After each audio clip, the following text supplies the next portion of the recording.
Democrats resurrect Resurrect to go after both Trump and Bernie Sanders, hide their own election trickery.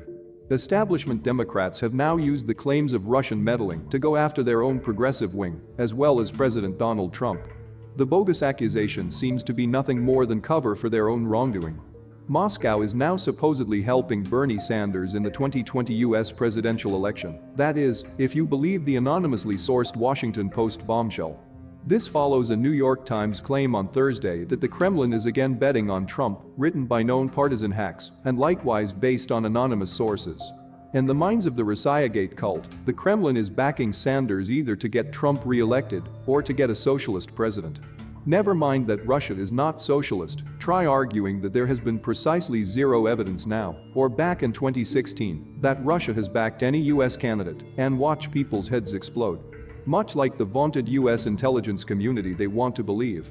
That's the only way they can explain the mind-breaking shock of Hillary Clinton losing to Trump. Through endless repetition and paranoid denunciations, Russian meddling has been elevated to an article of faith, and anyone who dares question it in the slightest is a heretic fit only for the pyre.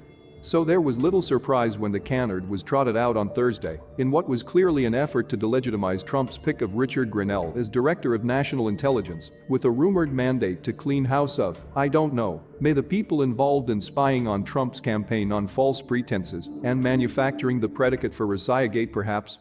What's more shocking, however, is that this accusation has now been leveled against Sanders, and after him spending the past 4 years proving time and again how he was a loyal DNC foot soldier.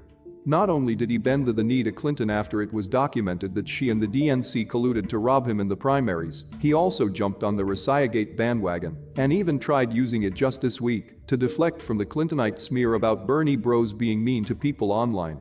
Even so, Bernie has now been smeared as a Russian asset. Looking at the state of Democrat primaries, the answer is obvious. Because he's winning, despite the DNC's attempts to promote Pete Buttigieg or literally anyone else in the Iowa caucuses and New Hampshire primaries. With Joe Biden crashing and burning, the party even embraced billionaire media mogul Mike Bloomberg, only to see him wither on the debate stage last Friday, and Sanders climb in the polls. So the paper owned by Jeff Bezos, who reportedly asked Bloomberg to run and stands to pay billions in taxes if Sanders gets elected, breaks the glass and pushes the big red Resurrect button. Perfectly normal, you see.